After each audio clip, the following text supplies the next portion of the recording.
Good evening, sports fans, and welcome to another edition of Red Sox Digest. I'm your host tonight, Jim Delfino.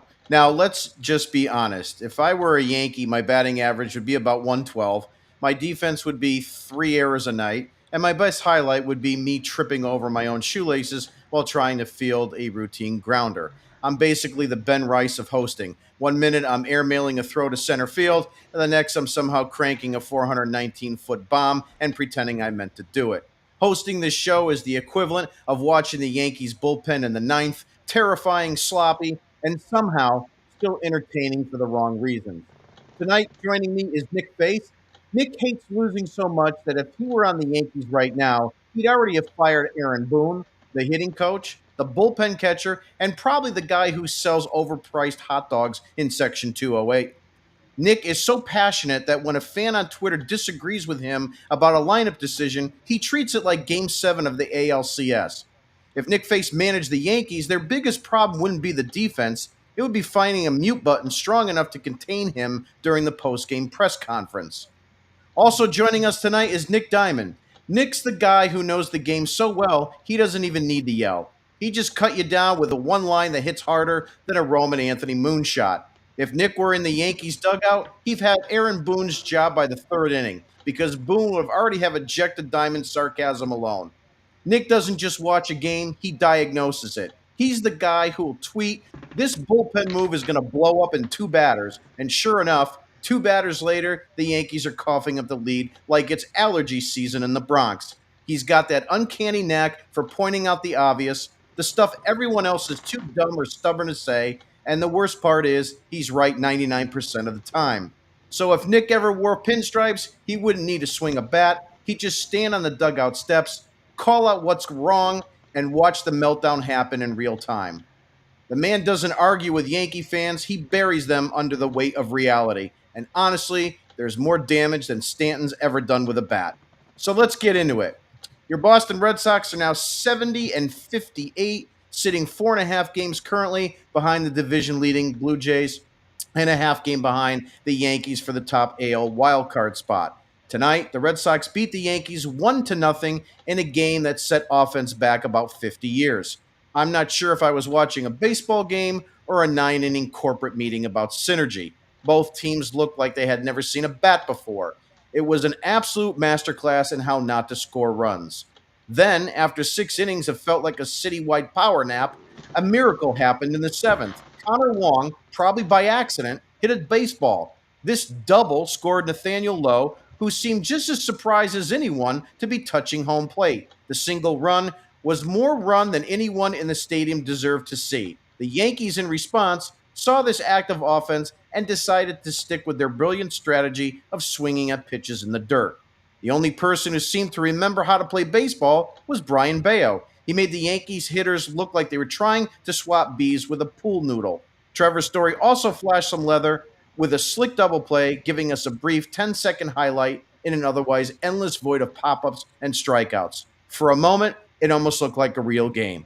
Nick Face, let's start with you tonight with our segment, Nick Face's Word of the Day. And now it's time for Nick Face's Word of the Day. Little drum roll, please. Actually, let's crack it open, gents. Today's word of the day, squirrel. That was pretty funny on how that squirrel came right after all those Yankee players out there, almost as if he was their manager, saying, "Get your acts together because you're all a bunch of bums playing for the Yankees." I thought it was so ironic and funny how that thing was out there on the mound and just giving it all to those players out there. That was pretty funny. All in all, it's one of those moments in sports. You know, you have a lot of different things when animals are there. I'll never forget as a kid when Randy Johnson destroyed that poor pigeon. That kind of was what I was thinking about on all these different things. If a cat or a dog or a squirrel or a bird gets stuck on the field. We had the squirrel tonight, and boy, oh boy, was that squirrel super lucky for the Red Sox, and ended up giving us the 1-0 victory. So thanks, Plays with Squirrels. If anybody knows that's a reference, that's from Boy Meets World. Yeah, I'm a little bit partial to Christmas Vacation myself. But Nick Diamond, let That's me right. have That's another your one. Nick Diamond. Let's go ahead and get your um, review of tonight's ball game. If you told me the Red Sox would win a 1-0 game in this series, I'd tell you absolutely not. I think that'd be crazy. So that's a nice surprise to begin with. If you told me there'd be up 2-0 to begin this series, I'd be super hyped. But one of my biggest takeaways here is a guy who's grown up in South Florida for most of my life here. Why are we stopping games for a squirrel? It's just a squirrel. Let's play baseball. It's not like it's an alligator on the field. Let's just play baseball. Mm-hmm. Like, he's not going to Now, kill that you. would It's have a been squirrel. something. Throw the ball. Let's play ball. It had It's a rabies. squirrel. It's not a big deal. It's not an alligator. It's not a Crack it crocodile. open. It's not a big deal. Let's play baseball. Squirrel boy. I don't care about the squirrel. I love 1-0 wins, but I think that was kind of a stupid thing to go nuts about tonight. We watched more of the squirrel than we watched the baseball game. Well, he did eat Definitely a of the peanut. So at Yankees. least he got his. At least he We got saw his that, yeah, protein. on the warning track. He did eat a peanut. Yeah, so he got his Yeah. protein on that. Yeah. Yeah. All seriousness aside, let's go. Let's get into some brass tacks here. Nick Diamond, break down Brian Bayo for me. I mean, do you think this was probably his best performance this season, or even in a Red Sox uniform? I'm going to say yes. I know you can argue that he had a 9-inning performance about a month and a half ago where he went 9 innings, 1 run, or 2. I think it was a 2-run home run in the 9th inning he gave up. But yeah, you can argue between those two starts. I think Brian Bayo faced a good team tonight, and he went out there and performed.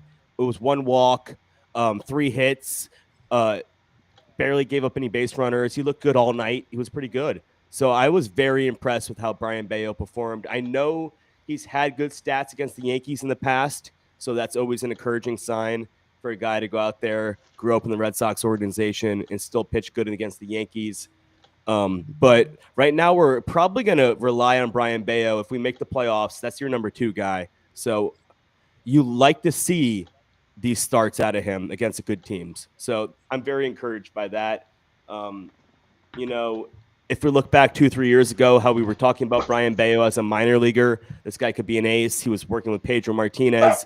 I'm still a little bit disappointed, but if this is Brian Bayo going forward, I'm happy with it. This is a 2-3 starter. This is a guy you can plug in. He can throw 175 innings, and I'm happy with it. I'm not going to be disappointed in Brian Bayo like this going forward ever. No, I don't know how you could be. I mean, to your point, the Yankees may not be the Yankees of what they were years ago, especially when, you may have been a real younger guy. But, if we talked about it on the podcast last night. These are just not your parents' Yankees anymore. At the same time, though, it still is starstruck and awe and nervousness when you're going to be in front of 40,000 screaming fans in Yankee Stadium. So hats off to Brian Bayo for containing himself, staying within himself, and throwing arguably one of the better games he's had. I know you referenced the 9-inning game, but you know what? Everything's taken up a notch when you're facing some team like the Yankees or maybe the Mets or Phillies or so forth. But to go 7 innings, 3 hits, I think what I was actually most encouraged by was just the 1 walk over the 92 pitches. So that was the important part there. He didn't give free passes. There were no free outs really, and you contained guys that you needed to contain. Aaron Judge hitless again, Corey Bellinger hitless, Chisholm hitless. So those are the guys that you got to make sure that you keep off the bases. Nick Face, your reaction to Brian Bayo's start? How did you take his start tonight? Here is, well, I'm not going to say the word of the day, but here is the statement that I will make right now here if playoffs were to begin for the Red Sox. Brian Bayo is officially your number 2 starter in your playoff rotation if we get to that point. I have gotten to the point where I have confidence with him and I have trust in knowing that he's going to give you a quality start when he goes out there.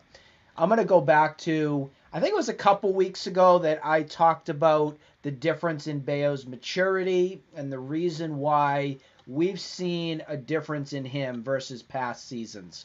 Once again, Bayo did not have his family here for visa reasons when he was a Red Sox. He didn't. He didn't have his wife, his kids, all that thing going on.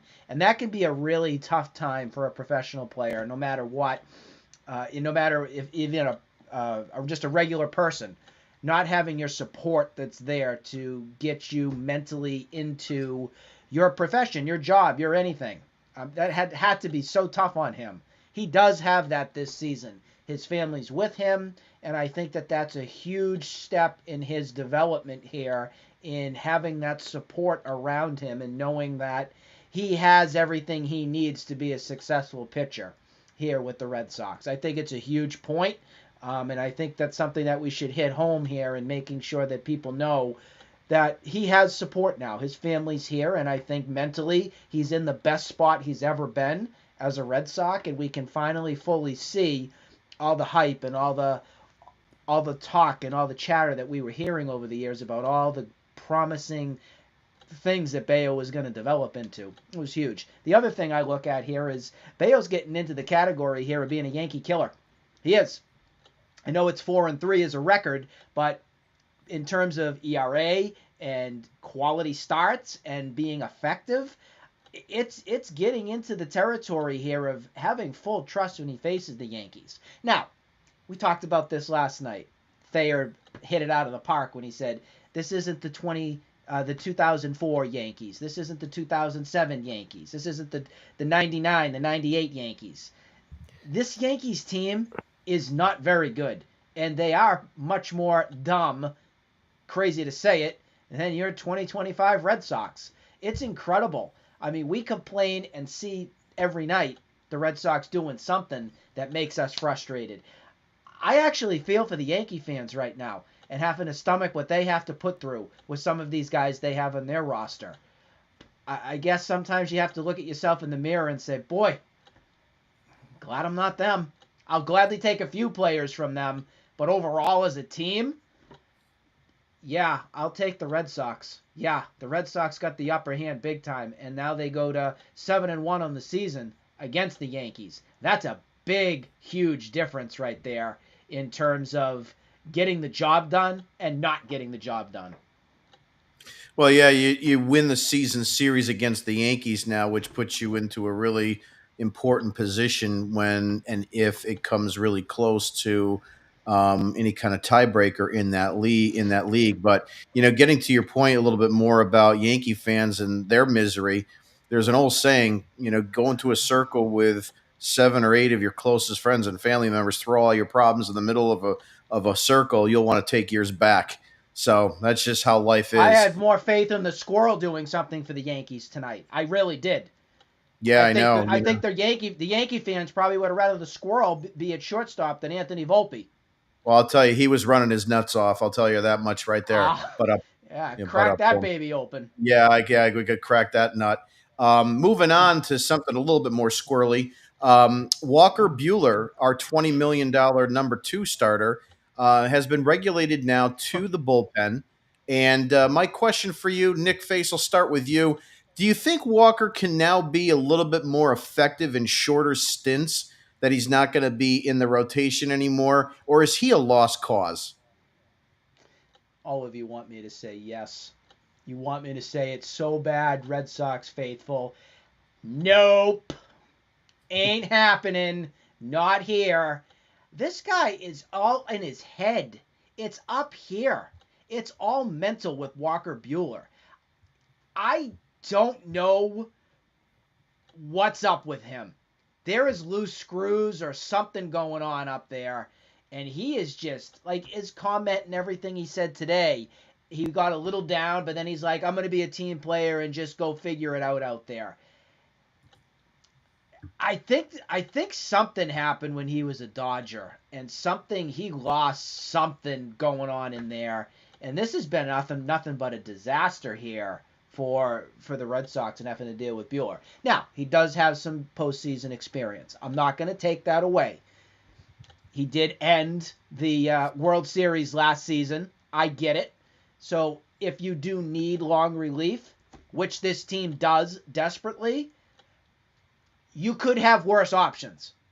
You could have Jordan Hicks go back out there to long relief versus Walker Buehler. Me, I'm going to give Walker Buehler at least a chance. So I'm not fully done, but it's slim pickings right now on how long I have on my leash if Buehler does fail in a long relief sort of role here. And I don't know about you guys, but that's the only place that I would probably feel okay with him going into. I'm not looking for him to be a setup guy.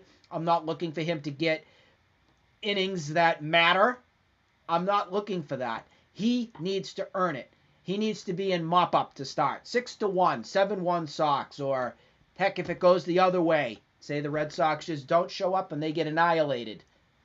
Then you put him out there and see if he can work through it. Because now you have a couple decisions that you'll be making, and I'm sure we'll get into this a little bit too. You do have Richard Fitz who's up here, and that could be an option. Probably will be the option if they don't use him tomorrow. Or Kyle Harrison. That's your other option that you have, your guy that you got in the Devers trade. So I'd love Cooper Criswell. He's on the IL for the minor leagues. It ain't going to happen there. Peyton Tolley, I don't think's ready yet. He did throw great again today, but I don't think that they want to rush him into a starting position here. If they do anything, it's when rosters expand and if they want to do something leading into the postseason as another weapon of sorts in the pen. But that's kind of the outlook that I have on it right now. It's a wait and see kind of game, but my leash is like that much. That much. Nick Diamond, similar question for you. Walker Buehler to the bullpen now. Is this something that could invigorate him to become a little bit more dependable, or is this just about the Red Sox hiding him? I think it's more of the Red Sox hiding him. I mean, it could invigorate him. It could make him back to the postseason pitcher we've seen in the past. But if I'm being honest right now, he really has nothing left. He has like 7 pitches and they all suck. And that's being generous. They're one of the worst pitches in the league. Every time I watch him, he's got one of the new contenders for one of the worst pitches of all time. He throws like a 92-mile-per-hour meatball right down the middle that he gives up a bomb for. Walker Buehler does not deserve to be in the bullpen over Richard Fitz, over Kyle Harrison, or Peyton Tolley. I just tweeted it out right now. I don't think it's a hot take that Peyton Tolley is probably the best pitcher out there. He probably deserves a starting rotation. I think it'll be given to Kyle Harrison. But I think if you want to give it to the best guy, the guy with the most upside, I think it should be Peyton Tolley at this point. Because neither of them are going to pitch in the playoffs right now. It's just to get to the playoffs. Pick your best pitcher out there. And then if Peyton Tolley dominates, if he's a good pitcher, you put him in the bullpen. If not, you send him back down to AAA. I think you go with your highest upside right now. I want to win games. Yeah, I agree with you too. We got to put the best 26 guys on that major league roster. And, this is not a time for the Red Sox to try to get Walker Buehler right.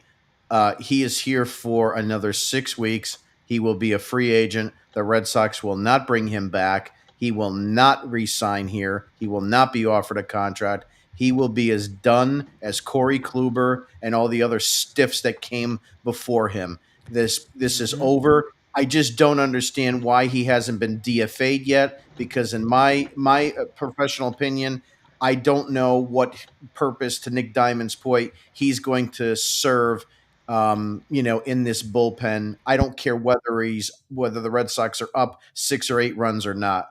Nick, go ahead. There are 2 spots in this. There's 2 spots on this roster that should be DFA'd in the next week or so, and it should be Walker Buehler because he serves no purpose on this roster. He's not going to be a mop-up guy. There's better spots. There's better people for that. Kyle Harrison, I'd rather have him. I'd rather have Dick Fitz as your mop-up guy. And then Masataka Yoshida. If you want to go make the playoffs, you DFA both of them tonight. I know it's not going to happen.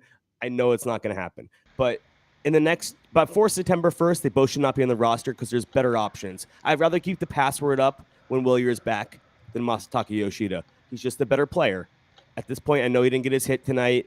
He didn't get a home run tonight. He didn't do anything tonight. But I'd rather have him than Masataka Yoshida. I mean, I'd rather just put the best 26th man on the roster right now, and on September 1st, you put your best 28 man on the roster. And that's probably the password. and that's not Masataka Yoshida, and that's not Walker Buehler. This is the problem with the Red Sox generation now and the way that they're running their organization versus 20 years ago. 20 years ago, they wouldn't stand for these types of players that are meaningless to the wins that could come from the Red Sox. Masataka Yoshida is probably one of the worst signings that this organization has had, and they've had quite a number of them, including the Carl Crawfords of the world and the so forth. So I just he serves no purpose. He should have probably never even been brought back here, even after the Devers trade. So we'll see how that goes. But kind of parlaying what you guys were talking about, so I'll start with that next. Craig Breslow did have a comment on Peyton Tolley earlier today, and he said, "We don't anticipate that the stage is too big for him, so if we think he's ready, we wouldn't hesitate to give him a shot." Nick Diamond, since you've been talking quite a bit about him and researched him a little bit more, what do you think the odds are that they would actually engage in bringing him up maybe after September 1st? I think there's a shot that he's brought up before that. Okay. I know David Sandlin was the guy that was brought to the bullpen to work as a bullpen guy. I think that was their guy they were envisioning on September 1st being the next bullpen guy up. Because I know Luis Guerrero's not been effective and hurt. Kelly's been not effective and hurt. Moran, who we just saw, really didn't impress anybody. So I think it was between Sandlin and then Criswell, and Criswell is the guy who got hurt too. So I think there's a chance that Peyton Tolley will come up now that Walker Buehler's moved to the bullpen. But I wouldn't bring him up as a bullpen guy. I really wouldn't. I wouldn't put him in as a bullpen guy. I wouldn't limit his innings. You put him out there as maybe an opener for 4-5 innings, and then you bring in Garrett Whitlock for 2. Like, I don't know. I think you have to stretch a guy out like that if you're going to try to make the playoffs down the stretch. You go with your best players. Peyton Tolley is definitely better than Kyle Harrison, in my opinion. Kyle Harrison has so much major league. Just look him up. He's had so many major league innings already. He's not been good at all. I don't care what Andrew Bailey has to say about him. I don't think he can change him. If you have that many major league innings, there's not much you can do. Once the major league hitters have already seen you, there's not much you can do to change a guy. So I'm not really out here banking on a Kyle Harrison. I'm looking at Peyton Tolley. I'm looking at a Sandlin kind of guy to make the difference up down the stretch. So, yeah, I hope it's Peyton Tolley. I wouldn't be surprised if they kept him down. I wouldn't be surprised if they pulled him up, but I don't think they're going to put him in a relief role. He's either that 5 starter or he's nothing. That's in my opinion right there. Yeah, as far as Kyle Harrison's concerned, I mean, he's looked good. He's turned it around a little bit, in the minor leagues. But I don't think that's an experiment to do now with 5.5, 6 weeks left in the Major League Baseball season. If you want to go, let him continue on, maybe play winter ball, get him ready for spring training, see what you got with him in the spring as a possibility of a number 5 guy or whatnot. But this is not the time to do that. As you've said clearly many times, we need to get the best 26 players on that roster. With your thoughts, though, I want to bring this to Nick Face. In 2008, the Tampa Bay Devil, I think they were the Tampa Bay Rays at that time still, but the Tampa Bay Rays in 2008, if you recall, brought up a minor leaguer by the name of David Price, and he pitched out of the bullpen, very similar to Chris Sale did when he was a rookie. And David Price, I'll never forget, really made the Red Sox look terrible during the playoffs. What do you think about the possibility of Tolley coming in a bullpen situation like that, just because it's this year, get his feet wet in playoff contention so that he can experience that, and then maybe the Red Sox turn around, make him a starter next year? I think the biggest thing that I don't think Nick brought this up either. The statement by Breslow, that surprised me today the most, because in typical Red Sox fashion, usually they never answer the proper question. They never really give us a definitive yes or no. This was pretty decisive today, which led me to believe they are heavily considering utilizing Peyton Tolley very soon. To be eligible for the playoffs, He would need to be up here before September 1st. Is that correct? Believe so, Nick. Is that right? Yeah. So Yes. he would need to be here within 8 days. Well, he It's needs to be now on the the 40-man 22nd. roster. He does not need to be on the major league roster. He needs to be on the 40-man roster, which he's not yet. And he is not yet. That's, Yes. Okay, that's the other thing. So he just needs to be on the 40-man. So they need to get busy here on what they're going to do with this sort of situation. So I am thinking. Is there 40-man filled? Is there 40-man filled right now? Marcelo Meyer has not been moved to the 60-day IL yet, so no. Okay. But I assume That they would move Marcelo Meyer with a position player, but you never know. Nick Face, keep going. I'm sorry to cut you out there. So that was the biggest statement there was with Breslow, with coming out and saying this. There was no shot down that said, nope, he's in the minors. He just got up to Worcester. He's got to focus on development there. That would have been the classic Red Sox approach to kind of get out of Dodge. Don't have to worry about anybody speculating about Peyton Tolley. We're allowed to speculate here, guys. I mean, this is hot because this is something they want to do. And I am all for it. I love the comparison, Jim, that you brought up on David Price. I'll never forget. 2008 was one of those seasons that slipped right out of the Red Sox hands. It was right there. We had Game 7, and we lost against James Shields. Oh. If Josh Beckett was No, not James Shields. They win that World No, Series. it was Matt Garza. Yep, Matt Garza. Against Matt Garza. That's what it was. But having David Price in that pen, I believe David Price closed out that game in 2008. I mean, 2008 in the Game 7. And he made the Red Sox look like fools. So he did. And I think, much in point with what you said, Nick, too, if Kyle Harrison was going to be something, he had his old pitching coach right here in Boston right now, in Andrew Bailey. Mm-hmm. If Bailey had that much confidence to fix him, don't you think he'd already be here? Yeah, good point. Here's one more thing I want to say about Peyton Tolley. I know Breslow and the Joe Ryan thing. I know Breslow fell in love with Joe Ryan and he didn't seal the deal. And I guess it was one of the things that he didn't want to include Peyton Tolley. If he loves Peyton Tolley this much, what does he think about him? It looks like he wants to bring him up this year. That makes me think that if we're going to trust Breslow in one thing, it's left-handed pitchers. I think I'm going to trust him on Peyton Tolley for this one. I hope he's this good. I hope he's good enough to go out there and pitch in a pennant race. And the stage is not too big for him. I hope he's right. The other thing, you kind of like step back for a moment and look at this 2025 season. There's a lot of things that happened this year that really surprised me in terms of what I kind of beat the Red Sox up about. And that goes without saying, as well as not wanting to bring up some of the minor league players because of starting service time. And they did that. They brought up Meyer. They brought up Roman Anthony. Now they brought up Joe Dixon Garcia. So, they made at least, the Devers trade, good, bad, or indifferent. We could talk about the Chris Sale trade. We could talk about the Garrett Crochet trade. As much as we kind of railroad, Breslow as the GM or, baseball operators here, he's done work. He's done stuff that I didn't expect this team to do, and probably things that Chaim Bloom would have never done.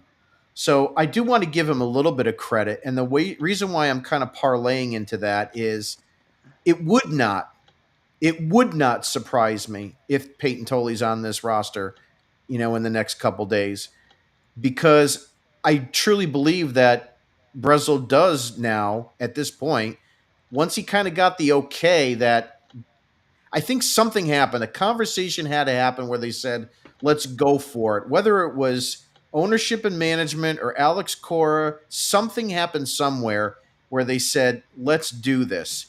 Because I just feel like if Chaim Bloom was still here, you wouldn't have seen Roman Anthony on the Major League roster. I don't think you would have seen Garcia on the Major League roster.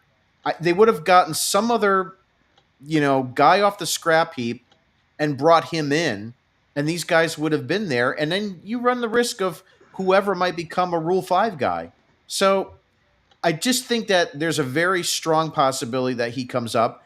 And the other part of it is, too, if you give him some major league experience and if he can be on your postseason roster and get some experience there, the Red Sox are going to learn whether or not they think that he's got some intangibles to be a starter in 2026. And now you completely change the landscape when you're going to try to negotiate maybe for a Joe Ryan or any other starter from another team where you don't have that urgency anymore because you've got someone that you feel pretty confident in Tolle, and you can maybe kind of control that trade talk a little bit. Nick Diamond, I think you had a comment. No, I didn't really have a comment there. I think he's coming up no matter what. Yeah. I think they've already made I the do too. decision at this Yeah. point. I think he's coming up no matter what, whether it's September 1st or it's in the next 2 weeks or before the next 2 weeks. I think he could come up instead of Kyle Harrison. I really do. I think there's a chance. Maybe they limit his innings. He goes 4 innings, and they go with. It's perfect. It's a perfect thing. They can go Walker Buehler for 2 innings after Peyton Tolle. They want to use Tolle as that opener. They can still give Walker Buehler a role, but they're going to diminish it. I think that's perfect for him, which I don't necessarily agree with. I think Walker Buehler should be banished off the face of this earth at this point, but I think that's probably something they're going to go with. Yeah, no, I agree with you. I think there's definitely, some benefit to, bringing him up and just getting his feet wet. I think it's going to be important with all these young guys. I do want to move on just a little bit to the next topic. And, obviously it's probably one of the biggest ones today. But Johinson Garcia was in his first major league game. He was actually brought up yesterday, but didn't get into the game. Wilyer Abreu has been placed on the injured list with a calf issue, and they did say that he would return as soon as possible.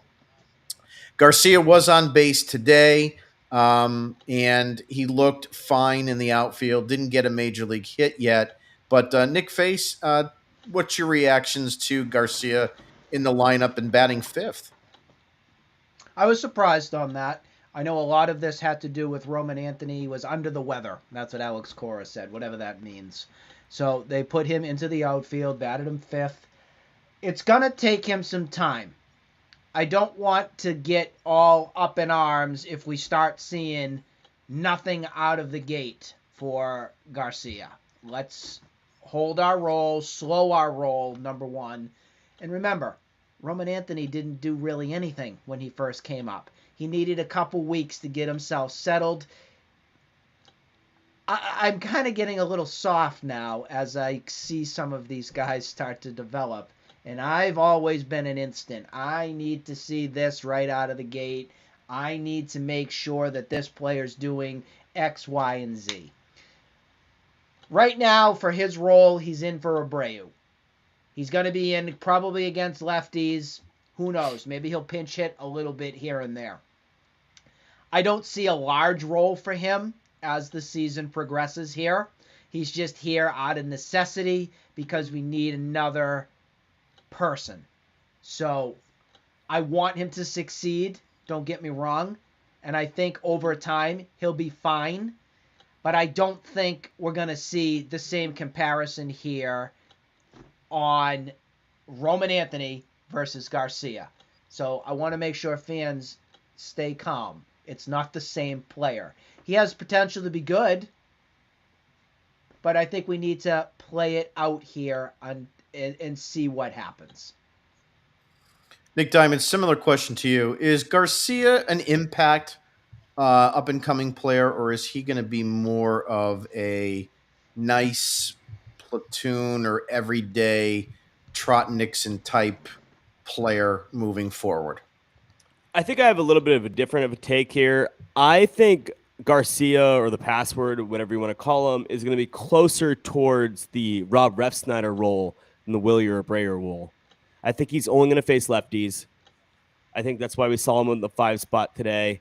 I think he won't even play tomorrow against Will Warren. I think the next time we see him will be Sunday against Carlos Rodon. And I think he goes directly back down when whoever's up first, Rob Refsnyder or Wilyer Abreu. I think there's a lot of talk about the password being an everyday outfielder next year, and I think that's a little ridiculous. I think his strikeout rate is still way too high. I think there's a lot of question marks about his swing and miss potential. And I saw a couple hot takes about like Wilyer Abreu and Duran being traded this offseason. I don't think that is something you go with. I think if Garcia is anything, he's a later season call up. I don't think he's going to be an impact bat to start the season. And to be honest, this year, I think this is going to be a short stint for him. As long as Refsnyder and Wilyer come back somewhat soon, I don't think he's going to have any shot to make a playoff roster if that's something the Red Sox are going to be doing. Moving right along to our next topic, Aroldis Chapman, 1, 2, 3 again, twice yesterday and today. He has been outstanding. I think he has surprised a lot of Red Sox fans this year who have looked at his numbers over the last couple of years and the number of walks that he has allowed and a lot of traffic in his outings. He has absolutely diminished any of those bad memories. He has been probably one of the best closers in baseball this season. And you brought it up a little bit, Nick Diamond. So I'll open with you.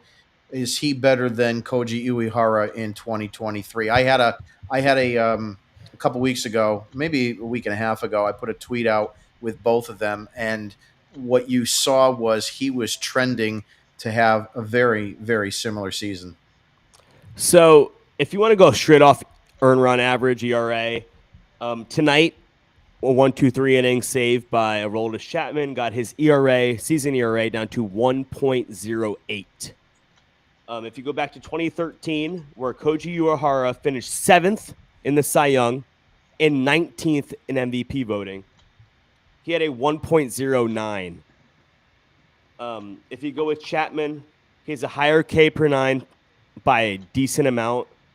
Koji walked nobody, so I don't think there's anybody that's going to ever compete with his walks per 9. But in that season, a 0.6, which is unheard of. I'll give Koji the benefit of the doubt there. But the strikeout percentage, it's going to be Chapman. The ERA, it's going to be Chapman. If you go with the ERA plus, it's about the same.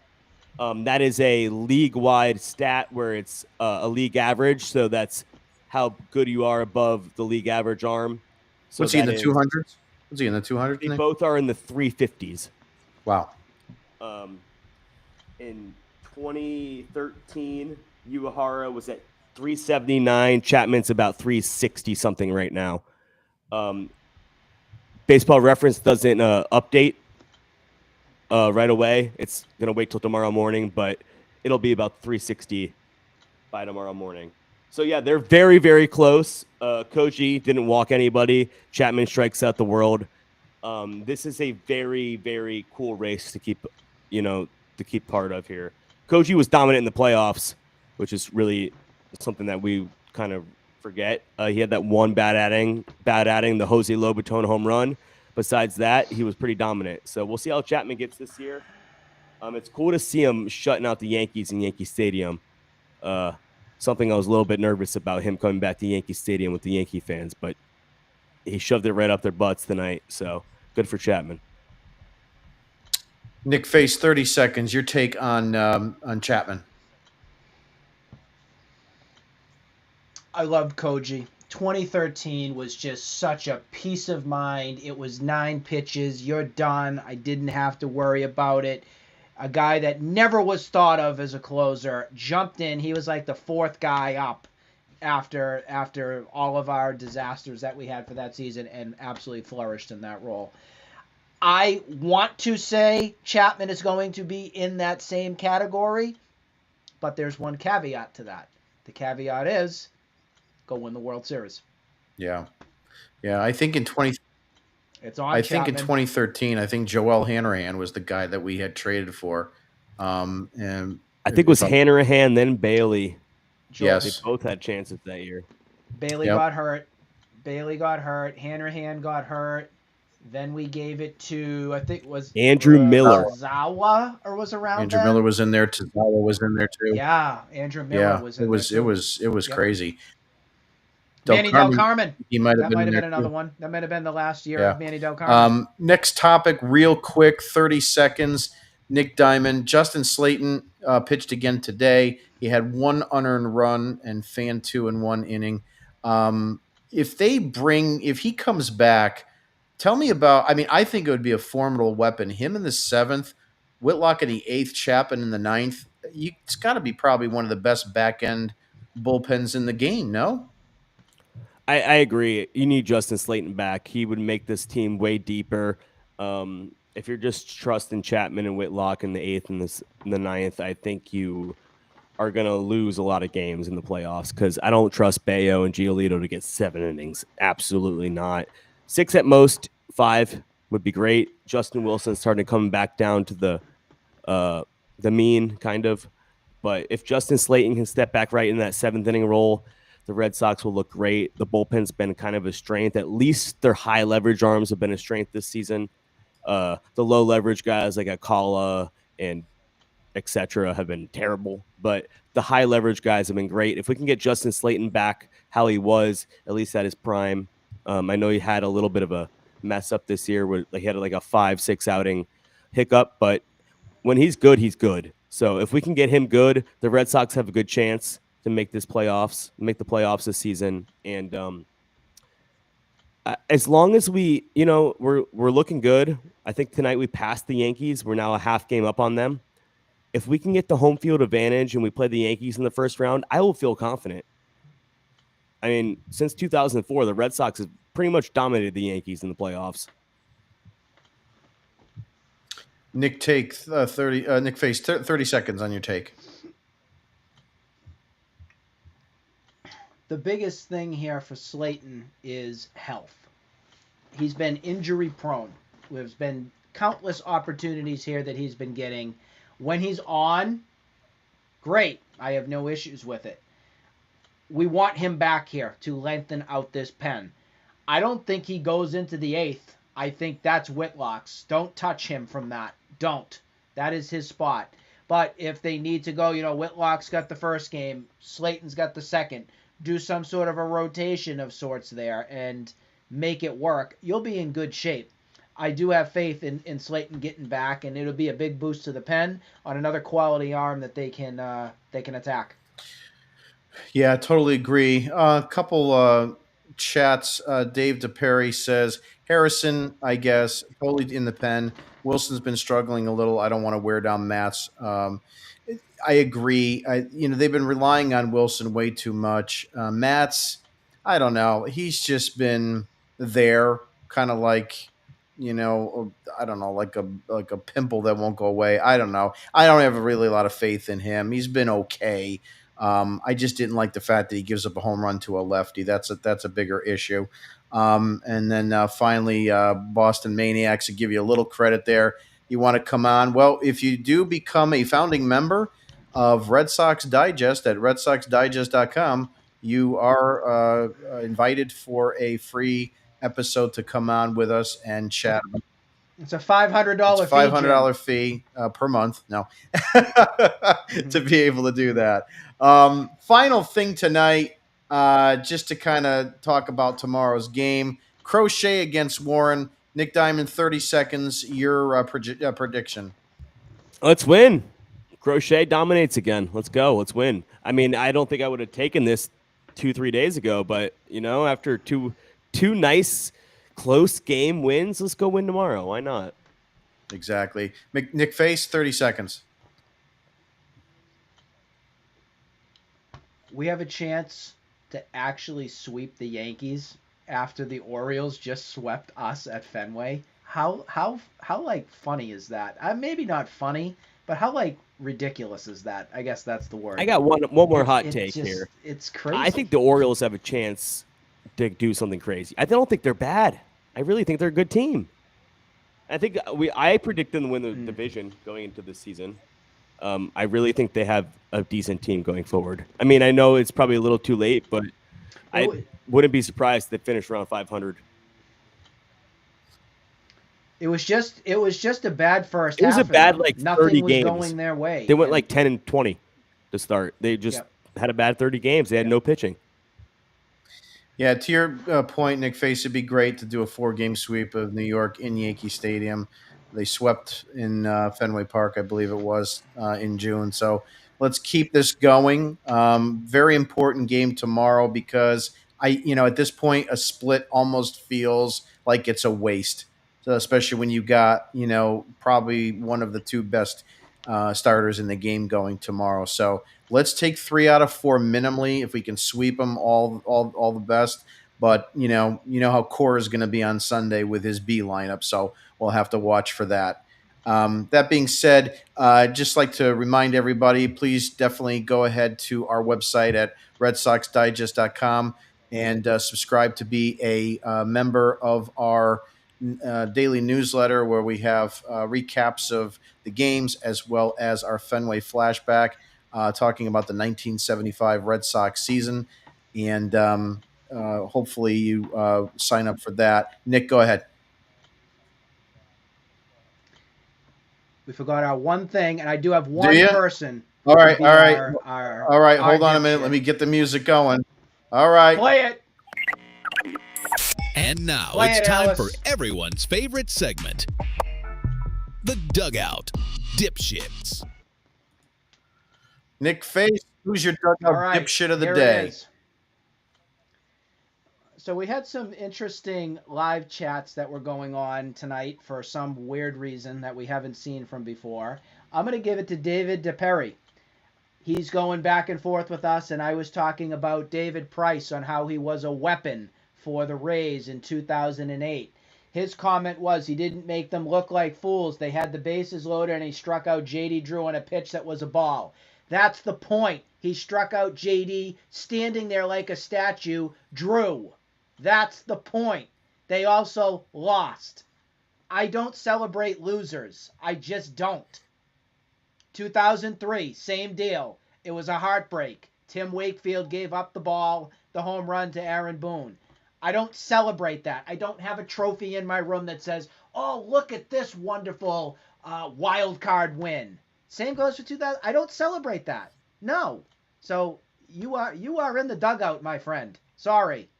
Thank you for chatting tonight, but don't make dumb comments. That's going to wrap it up for tonight. I'd like to thank Nick and Nick being on the broadcast, as well as all our listeners and our people in the chat. We will have a great night. Let's go crochet tomorrow, and we will be back with you on Sunday night to recap the rest of